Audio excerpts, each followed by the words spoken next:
Picture this.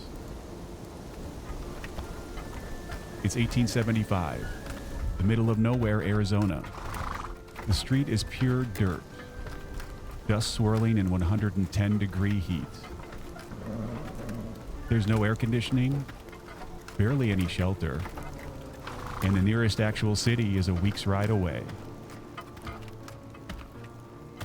Out of a ramshackle saloon steps out a guy who looks like he's headed to a Manhattan boardroom.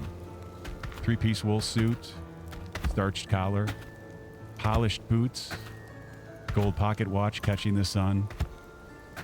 He's sweating through layers of fabric that would make you pass out just from looking at them. And this was just a regular Tuesday. What the hell was going on? Why did people in the Old West dress like they were attending the opera when they were literally living in dirt?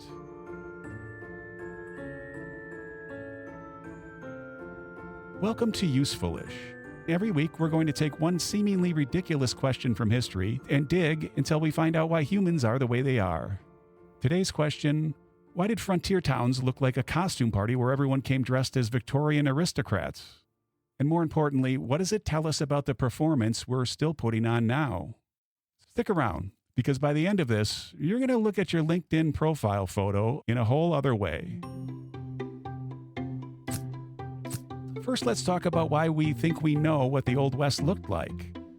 Those stiff, barely colorized photos of stern-faced cowboys and pioneer families where everybody's dressed to the nines, standing rigidly. But what you might not know is those photos are complete bullshit when it came to everyday life. Get your picture taken in 1875 wasn't like snapping a selfie is now. It was a major event. Cameras were rare, photographers were traveling specialists, and the whole process could take all day. You didn't just wander in accidentally wearing your work clothes. Think about it like this.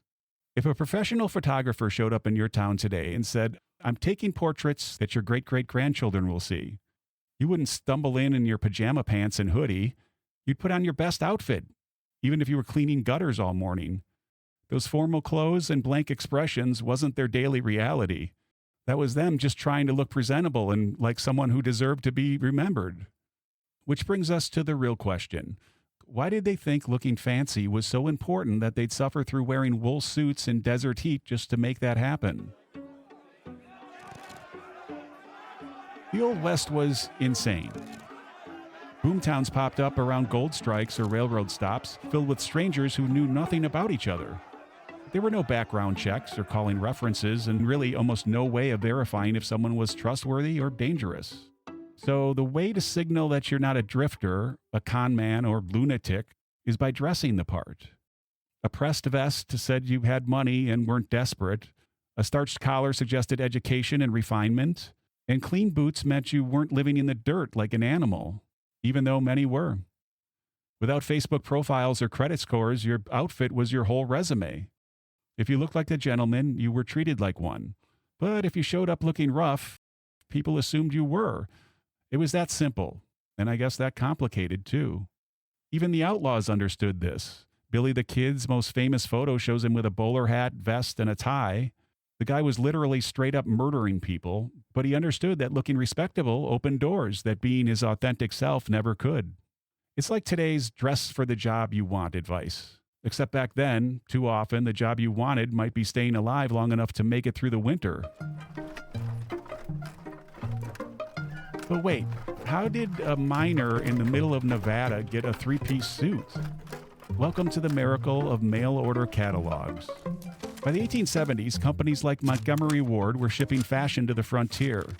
Picture walking into a dusty general store and finding stacks of catalogs promising the latest styles from Chicago or New York. You could order everything from silk vests to top hats and then have them delivered by wagon. But this wasn't cheap. A decent suit might cost a month's wages. But people saved up anyway and sent off their measurements and waited weeks for their package to arrive. That suit was an investment in their future, not just something they had laying around in their closet. Think about how crazy this is. People were literally buying respectability across thousands of miles of bad neighborhoods. It's like today's influencer culture, except instead of buying the latest trendy outfit on Instagram or Pinterest, you're in many ways buying it to convince strangers you're not going to rob them. The psychology is identical. We're still importing status pieces to project an image that might not match our reality. We've just upgraded from Sears catalogs to same-day Amazon delivery.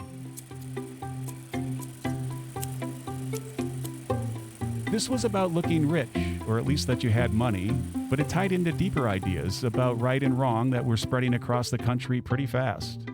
Victorian morality was obsessed with the idea that your outside reflected your inside. Clean clothes meant a clean conscience. Neat appearance meant neat morals, and sloppiness suggested you were lazy, had a vice, or maybe something far worse. This created a weird feedback loop in frontier towns. The first businesses to open were usually a general store, a saloon, and a tailor. Because before you could build a civilized society, you had to look like civilized people. Towns would literally judge newcomers by their clothes. If you showed up looking rough, you'd be watched, questioned, or maybe even run out of town entirely. Look sharp, and suddenly you're welcome at the poker table, invited to business meetings, and maybe even asked to run for mayor. It's the same reason we still judge people by their appearance today. That snap judgment when somebody walks into a job interview, a first date, or a social event. We're still running the same Victorian ideas that say appearance equals character. If dressing up was for acceptance and survival for men, it was life or death for women. The layers they wore, petticoats, corsets, heavy skirts that could weigh over 20 pounds, and all in 110-degree heat while doing manual labor oftentimes. Now, why torture themselves like that?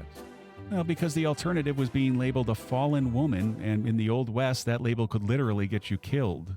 A proper dress signaled virtue, respectability, and marriage material. It said, I'm not a saloon girl, prostitute, or someone you can abuse without consequences. Even homesteaders' wives, who spent their days hauling water and feeding livestock, kept a good dress for trips to town. Those layers were armor against a world that judged a woman's character by their hemlines. Looking civilized, even if it meant fainting from heat stroke, was the price of being taken seriously. Sound familiar? We're still policing women's appearance in ways that seem insane when you step back and look at it. The pressure to look professional while not being too sexy, to be put together but not high maintenance, the same standards in a different time.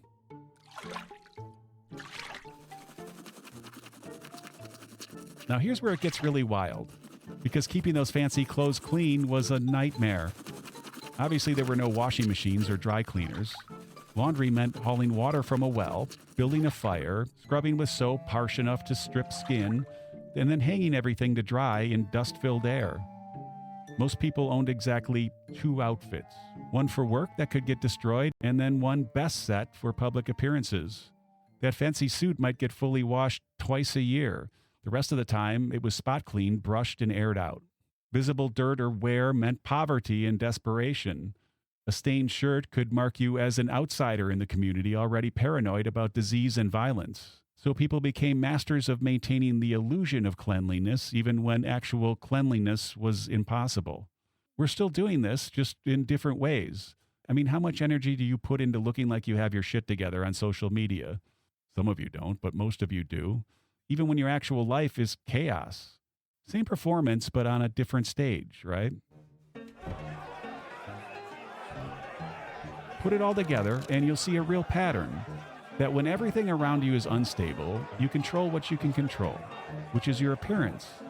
Your appearance becomes your anchor in all that filth. Can't prove you're trustworthy? Dress like someone trustworthy. If you can't guarantee your safety, look like someone worth protecting. Can't control the violence and uncertainty around you? Project an image of stability until it actually becomes reality. Some frontier towns took this so seriously that showing up underdressed was basically a social crime. Look ragged, and people started wondering what you were hiding or what you were running from.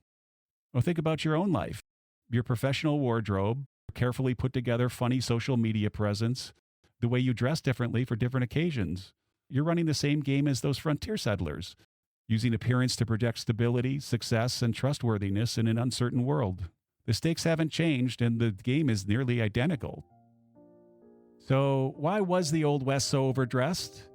Because everything around them was falling apart and out of control, and what they wore was the one thing they could control. Plus, their survival depended on their appearance. Perception is reality, something just as true today as it was then. A starched collar said, "I belong here." I'm worth knowing. I matter. In a time where you couldn't prove your worth with credentials or connections, you wore it instead. That suit was a defense against disorganization, and it was basically an investment in the future you were trying to build. The frontier is gone, but the performance part of it continues.